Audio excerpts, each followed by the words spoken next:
Hello everyone, welcome to my channel. आज हम इस वीडियो में ओपिनियन ऑफ थर्ड पर्सन देखेंगे कि किस तरह से थर्ड पर्सन का जो ओपिनियन है कब रेलेवेंट कंसीडर किया जाता है। ठीक है, जो कि सेक्शन 39 से 45 अंडर भारतीय साक्ष्य अधिनियम में बताए हुए हैं। ठीक है, तो जो सेक्शन 39 है वो बात करता है कि ओपिनियन ऑफ एक्सपर्ट का ओपिनियन कब रेलेवेंट कंसीडर किया जाएगा।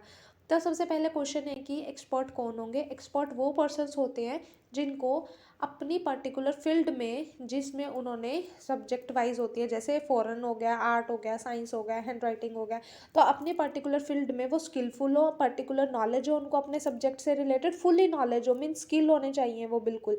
ठीक है, उनको अपने काम से रिलेटेड वो देखकर बता सके कि हाँ ये पर्टिकुलर ये चीज़ ऐसी है।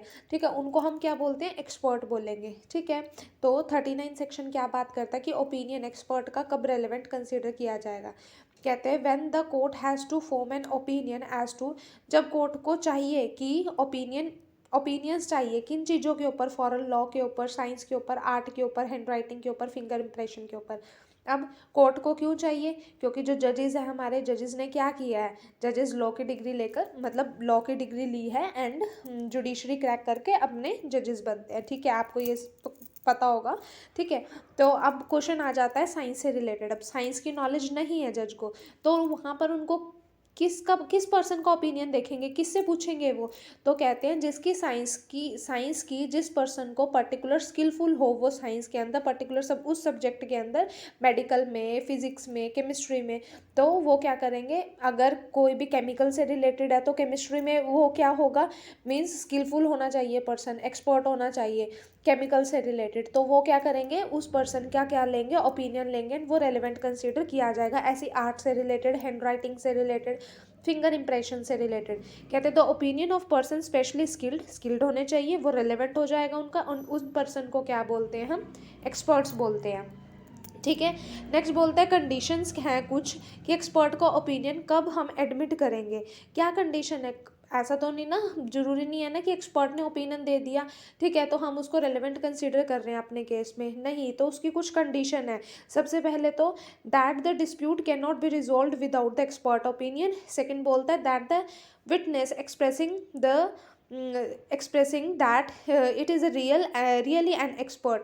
कहते हैं कि जो डिस्प्यूट हुआ है, कोई भी केस चल रहा है जो, वो आपका बिना एक्सपर्ट के ओपिनियन के सॉल्व ही नहीं हो सकता। मतलब वहाँ पर आपको अब साइंस में किसी केमिकल के बारे में किसी जज को पूछना है, तो वहाँ पर तो चाहिए ना। अब जजेस को तो नहीं पता कि पर्टिकुलर केमिकल कौन सा है, क्या चीज़ यूज़ हुई है, एसिड अटैक हुआ है अगर, ठीक है, एसिड के कुछ रिमार्क्स मिलते हैं, तो वहाँ पर कोर्ट देखेगा कि हाँ कौन सा एसिड है, क्या ये सच में जो मतलब लड़की का फेस अगर जला है या कुछ भी हुआ है तो वो एसिड से हुआ है या फिर वैसे बर्निंग से हुआ है, तो वो चीज़ चेक होगी। तो वहाँ पर ओपिनियन किसका लिया जाएगा, एक्सपर्ट का लिया जाएगा। ठीक है, तो वहाँ पर क्या होगा, क्यों लिया जाएगा, क्योंकि हमें केस को सॉल्व करना है, डिस्प्यूट को सॉल्व करना है, और वो केस बिना एक्सपर्ट के ओपिनियन के सॉल्व ही नहीं हो सकता। तो ये फर्स्ट कंडीशन है। सेकंड बोलते हैं कि जो विटनेस है ना, मीन्स बता रहा है, जो ओपिनियन दे रहा है, वो सच में कौन होना चाहिए, एक्सपर्ट होना चाहिए। ऐसा नहीं अब लड़की का फेस जला है, किसी भी आम बंदे को, लेमैन को बुलाकर बोल दिया कि हाँ आप बताओ कि ये बर्निंग से जला है या फिर किसी एसिड से, मतलब इसका फेस खराब हुआ है, तो लेमैन ने कह दिया जी लग तो ऐसा रहा है कि एसिड से हुआ। तो ऐसा नहीं, एक्सपर्ट होना चाहिए। एक्सपर्ट पूरे अपने एक्सपेरिमेंट्स करके वो बताएगा, देन वो क्या जो उसका ओपिनियन होगा वो रेलेवेंट कंसीडर किया जाएगा केस के अंदर। अब ड्यूटीज़ क्या है एक्सपर्ट की। कहते हैं एक्सपर्ट की ड्यूटी है कि पहला तो वो विटनेस नहीं होगा किसी भी फैक्ट का, मतलब कि अब मान लो फॉर एग्जांपल एक एक्सपर्ट है केमिकल से रिलेटेड, कोई एक्सपर्ट है, ठीक है, उसको सारी नॉलेज है केमिकल से रिलेटेड, तो वहाँ पे एसिड वाला ही हम एग्जांपल आगे फर्दर करेंगे कि एक लड़के ने लड़की के फेस पे एसिड अटैक किया। ठीक है, अब एक्सपर्ट ओपिनियन चाहिए कि कौन से एसिड से हुआ है, क्या पर्टिकुलर एसिड से हुआ है या बर्निंग से हुआ है। ठीक है, अब जिस टाइम पर वो एक्ट हो रहा था ना, तो उस टाइम पर वो उसका विटनेस नहीं होना चाहिए, मीन्स कि उसने खुद परसीव नहीं किया होना चाहिए उस एक्ट को। अगर ऐसा होगा तो वो एक्सपर्ट नहीं बन सकता केस में। सेकंड है his evidence is of adversary character. जो वो एविडेंस देगा, जो भी वो ओपिनियन देगा, वो सिर्फ एडवाइजरी कैरेक्टर का होगा, वो कोर्ट के ऊपर बाइंडिंग नहीं होगा। बाइंडिंग क्यों नहीं होगा कि कोर्ट का वहाँ पर क्या होगी, अपनी डिस्क्रिशनरी पावर होगी कि उनको उसके फैक्ट को, जो भी उसने ओपिनियन दिया है वो रेलेवेंट कंसीडर करना है, एज अ एविडेंस लेना है या नहीं लेना, वो कोर्ट की डिस्क्रिशनरी पावर होगी। वो सिर्फ क्या हो गया, एडवाइस कर रहा है कोर्ट को, एडवाइजरी इन करेक्टर होगा। ठीक है।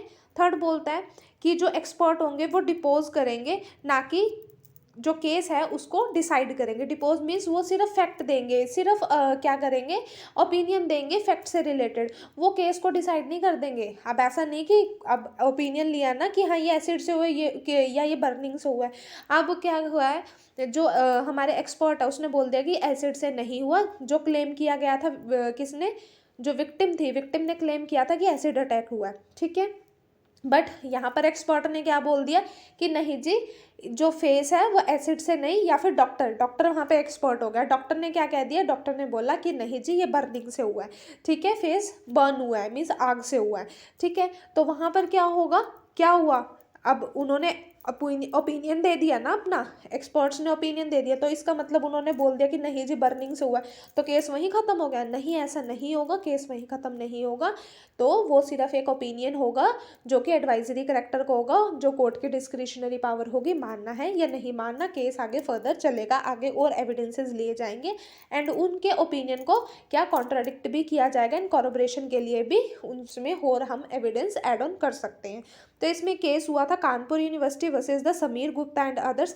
इस केस में बोला गया था कि ऐसा नहीं कि मतलब हम पर्टिकुलर केस के सर्कमस्टांसेस के अकॉर्डिंगली हम एक्सपर्ट को चूज़ करते हैं। तो कहते हैं कि इवन स्टूडेंट भी जो है वो भी कई बार क्या हम एक्सपर्ट ट्रीट कर लेते हैं। कुछ ऐसे सर्कमस्टांसेस हैं जहाँ पर स्टूडेंट का भी हम ओपिनियन ले रहे हैं, तो वो भी क्या हो जाएगा, वहाँ पर एक्सपर्ट कंसीडर किया जाएगा। ठीक है। नेक्स्ट आपका बात करता है, इसी में फर्दर सब क्लोज 2 है, वो बात करता है opinion of examiner of electronic evidence. अब इलेक्ट्रॉनिक एविडेंस से रिलेटेड आपको किसका ओपिनियन लोगे, जो कौन होगा, एग्जामिनर होगा, इलेक्ट्रॉनिक रिकॉर्ड से रिलेटेड उनका क्या माना जाएगा, ओपिनियन रेलेवेंट कंसीडर किया जाएगा।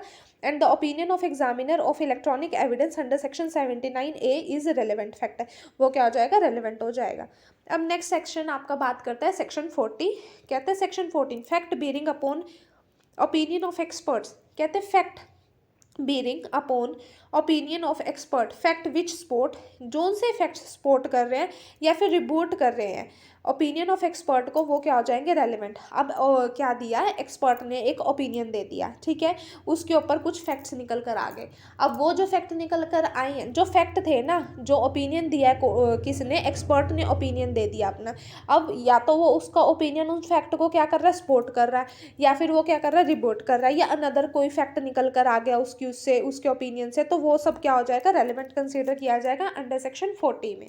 नेक्स्ट आपका बात करता है सेक्शन 41 के according opinion as to the handwriting when relevant. कब हैंड राइटिंग के ऊपर कोई भी ओपिनियन आया किसी भी एक्सपर्ट का, वो रेलेवेंट कब कंसीडर किया जाता है। सबसे पहले हैंड राइटिंग से रिलेटेड एक्सपर्ट्स होंगे कौन, ठीक है, कहते हैं court, the court has to form an opinion. Court क्या करेगा, ओपिनियन बनाएगा, पर्सन बाय हुम, कि जो डॉक्यूमेंट है उसमें जो डॉक्यूमेंट है वो रिटन होना चाहिए, साइन होना चाहिए सबसे पहले। तो अगर हम हैंड राइटिंग को चेक कर रहे हैं ना, तो जो हैंड राइटिंग क्यों चेक कर रहे हैं, ऐसा तो नहीं ना किसी भी पेपर को हम चेक कर लेंगे। अब मान लो सुसाइडल नोट है, सुसाइडल नोट में हम क्या चेक करेंगे, सबसे पहले पर्सन की राइटिंग चेक करेंगे ना, और देखेंगे उसमें उसके साइन, मतलब साइन तो नहीं मतलब कंसीडर किए जाएंगे वहाँ पे, बट उसकी राइटिंग तो देखेंगे ना कि पर्टिकुलर जिस पर्सन का सुसाइड हुआ है, जिसने सुसाइड किया है, वो उसी की हैंड राइटिंग है। तो वहाँ पर क्या डॉक्यूमेंट की राइटिंग चेक की जाएगी, और जो ओपिनियन होगा किसका लिया जाएगा, जो उस हैंड राइटिंग से अकाउंटेंट होगा। अकाउंटेंट मीन्स कि जिसको उसकी हैंड राइटिंग के बारे में पता होगा।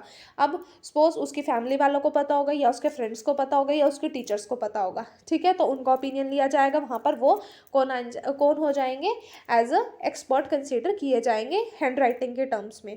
कहते हैं when a person is said to be acquainted with the handwriting, कब माना जाएगा कि एक पर्सन दूसरे की हैंड राइटिंग से मतलब उसकी हैंड राइटिंग को जानता है, कब कंसीडर किया जाएगा, या तो पर्सन ने उसकी राइटिंग देखी होनी चाहिए, या पर्सन क्या कर रहा है डेली बेसिस पर, क्या मतलब कोई भी डॉक्यूमेंट्स है, कुछ भी उसकी हैंड राइटिंग एक दूसरे से अगर मान लो टीचर क्या कर रहा है, किसी स्टूडेंट की आकर यहाँ पर हैंड राइटिंग को क्या कर रहा है, कंटेंट कर रहा है कि हाँ मुझे पता है ये पर्टिकुलर इस स्टूडेंट की हैंड राइटिंग है, तो वो क्या है मतलब डेली बेसिस पर हो रहा है ना, वो उनकी नोटबुक्स चेक कर रहे हैं, टेस्ट ले रहे हैं, तो टीचर्स को क्या है डेली बेसिस पर डॉक्यूमेंट इधर उधर हो रहा है, ठीक है। वहाँ पर थर्ड आएगा under his authority and address to that person, उनकी अथॉरिटी में होना चाहिए, एड्रेस होना चाहिए पर्सन को under his when in the ordinary course of business document purporting to be written by that person have been habitually submitted to him, that person means वो habitually उनको submit करता था। मीन्स अब student है, student क्या कर रहा है, अपना चेक करवा रहा है, होमवर्क चेक करवा रहा है, टेस्ट दे रहा है अपने टीचर्स को, ठीक है, तो वो क्या है मतलब डेली बेसिस पर जा रहा है, तो वो क्या कंसिडर किया जाएगा कि टीचर को उनकी हैंड राइटिंग के बारे में पता है, एंड वो वहाँ पर क्या हो जाएंगे, एक्सपर्ट कंसीडर किए जाएंगे और माना जाएगा कि उनको उनकी राइटिंग से रिलेटेड पता है, ठीक है। नेक्स्ट आपका बात करता है सेक्शन 42 में क्या है, ओपिनियन एज टू एग्जिस्टेंस और राइट और कस्टम आर रेलिवेंट। कब राइट और कस्टम से रिलेटेड जो ओपिनियन है वो रेलिवेंट कंसीडर किया जाता है, एंड राइट एंड कस्टम से रिलेटेड किसको ओपिनियन लिया जाएगा, इस पर्सन का ओपिनियन लिया जाएगा जिसको क्या लाइकली पता हो, राइट और कस्टम के बारे में लाइकली नॉलेज हो। फॉर एग्जांपल पहले भी लिया था एक एग्जांपल कि राइट और कस्टम से रिलेटेड विलेज में कोई राइट है कोई कस्टम है, किसको पता होगा, जो पुराने लोग होंगे, ठीक है, पुराने दादाजी वगैरह होंगे, उनको पता होगा कि पर्टिकुलर राइट क्या है और पर्टिकुलर कस्टम क्या है इस विलेज का। तो वहाँ पर अगर कुछ एविडेंसेस लेने हैं तो ऐसा नहीं कि जो न्यू जनरेशन है वहाँ की उनसे एविडेंसेस लिए जाएंगे, नहीं, क्योंकि उनको नहीं पता होगा, ठीक है। तो किन को पता होगा कस्टम के बारे में, जो पुराने बुजुर्ग होंगे उनको पता होगा, तो उनका क्या ओपिनियन रेलिवेंट कंसीडर किया जाएगा, किससे रिलेटेड, राइट एंड कस्टम से रिलेटेड, एंड वो रेलिवेंट होगा। नेक्स्ट आपका बात करता है section 43, opinion as to the usage tenets etcetera are relevant. कहता है टीनेंट एंड यूसेज से रिलेटेड किसका कंसीडर किया जाएगा ओपिनियन रेलेवेंट, या तो फैमिली मेम्बर्स का या फिर किसका होगा, सेकंड बोलता है constitution and government of any religious और चैरिटेबल फाउंडेशन, किसी भी रिलीजियस फाउंडेशन का या फिर किसका रिलीजियस इंस्टीट्यूशन का, या मीनिंग और words used in a particular district और बाय अ पर्टिकुलर डिस्ट्रिक्ट आएगा यहाँ पर, मीनिंग और word used in a particular district. अब मान लो पंजाब है, पंजाब की पर्टिकुलर डिस्ट्रिक्ट है, पंजाब है, पंजाब में क्या पंजाबी बोलते हैं, हरियाणा में हरियाणवी बोलते हैं, ठीक है, अब हिमाचल में हिमाचली बोलते हैं, तो वहाँ का पर्टिकुलर डिस्ट्रिक्ट की लैंग्वेज क्या अलग अलग है। अब ये तो नॉर्मली हमको पता है, बट जो आगे सब डिविजन्स हो जाती हैं, छोटे छोटे लगा लो ट्राइबल एरियाज हो जाते हैं, वहाँ की जो लैंग्वेज है वो डिफरेंट है, तो वहाँ पे किसका ओपिनियन कंसीडर किया जाएगा, तो पर्टिकुलर उस डिस्ट्रिक्ट के उस ट्राइब के रहने वाले लोगों से पूछा जाएगा कि यहाँ का क्या पर्टिकुलर लैंग्वेज है, तो वो रेलिवेंट कंसीडर किया जाएगा उनका ओपिनियन। कहते हैं opinion of person having the special mean of knowledge, अगर यूसेज टीनेंट से रिलेटेड किसी कॉन्स्टिट्यूशन या गवर्नमेंट, कॉन्स्टिट्यूशन और गवर्नमेंट का मतलब कोई रिलीजियस टेम्पल बना है, रिलीजियस कोई भी इंस्टीट्यूशन है या चैरिटेबल फाउंडेशन है, उस चीज़ से रिलेटेड पर्टिकुलर डिस्ट्रिक्ट के मीनिंग वर्ड्स क्या उनका मतलब है। मीनिंग और वर्ड्स यहाँ पर क्यों आए हैं, वो इसलिए आए हैं क्योंकि कई बार कुछ ऐसे वर्ड्स होते हैं जो अलग अलग लैंग्वेज में यूज़ किए जाते हैं, बट उनका जो मीनिंग है वो डिफरेंट होता है, कहीं पर अच्छा मीनिंग होता है, कहीं पर गंदा मीनिंग होता है, तो उस सर्कमस्टांसेस में हम किन का ओपिनियन रेलेवेंट कंसीडर करेंगे, कहते हैं जिनको स्पेशल मीन्स ऑफ नॉलेज होगी उनका हम क्या लेंगे, ओपिनियन लेंगे, एंड वो रेलेवेंट कंसीडर किया जाएगा। नेक्स्ट आपका सेक्शन बात करता है कि ओपिनियन रिलेशनशिप से रिलेटेड ओपिनियन किसका माना जाएगा, रिलेशनशिप है एक पर्सन की दूसरे के साथ, फैमिली मेम्बर का ओपिनियन होगा या फिर जिसको मीन्स ऑफ नॉलेज है, ठीक है। बट इसमें एक्सेप्शंस आती हैं, 2 एक्सेप्शन है कि अगर मैरिज की प्रोसीडिंग चल रही है ना हस्बैंड एंड वाइफ की, तो एक दूसरे के अगेंस्ट में दोनों का ओपिनियन रेलिवेंट नहीं होगा, या फिर कौन सी प्रोसीडिंग चल रही है, बाइगेमियस मैरिज की प्रोसीडिंग चलती है ना 82 एंड 84 में, ठीक है, बाइगेमियस मैरिज की क्या है पनिशमेंट दी हुई है BNS के अंदर यहाँ पर, ठीक है, तो वहाँ पर क्या होगा, तब भी हस्बैंड एंड वाइफ का या फिर जिसके साथ सेकंड मैरिज परफॉर्म हुई है उनका जो क्या है ओपिनियन रेलिवेंट कंसीडर नहीं किया जाएगा। रिलेशनशिप में किसका माना जाता है, फैमिली का या जिसको पर्टिकुलर नॉलेज हो, मीन्स ऑफ नॉलेज हो, बट एक्सेप्शन है जहाँ डिवोर्स की प्रोसीडिंग चल रही हो वो वहाँ पर रेलिवेंट नहीं माना जाएगा फैमिली का और हस्बैंड वाइफ का एक दूसरे के अगेंस्ट में। दूसरा जहाँ पर बाइगेमियस मैरिज की या फिर ये वाली प्रोसीडिंग चल रही हो जो किसके अंदर बताई हुई है 82 एंड 84 के अंदर, तो वहाँ पर भी एक्सेप्शन है ये 44 की। नेक्स्ट आपका बात करता है section 45 grounds of opinion when relevant. अब बाद ओपिनियन दिया, उनके ग्राउंड्स कब रेलेवेंट हो जाएंगे? कहते हैं अगर ओपिनियन अ लाइव पर्सन दे रहा है तभी उसका ओपिनियन रेलेवेंट कंसीडर किया जाएगा। डेड पर्सन ने दिया है डाइंग डिक्लेरेशन में, वो डाइंग डिक्लेरेशन के अंदर चला जाएगा, वो ओपिनियन नहीं माना जाएगा एक्सपर्ट का, वो डाइंग डिक्लेरेशन मानी जाएगी। तो जो ओपिनियन है वो हमेशा किसका होना चाहिए? अ लाइव पर्सन का होना चाहिए। तो हमने इसमें क्या बात करी कि सबसे पहले एक्सपर्ट कौन होता है? जिसको जो स्किलफुल होगा, किस किस चीज़ से रिलेटेड कौन कौन ओपिनियन दे सकता है, फॉरेन लॉ से रिलेटेड, साइंस से रिलेटेड, आर्ट से रिलेटेड। तो यहाँ पर जो भी स्किलफुल पर्सन होगा उनके एविडेंसेस लिए जाएंगे, उनको एक्सपर्ट्स कंसीडर किया जाएगा।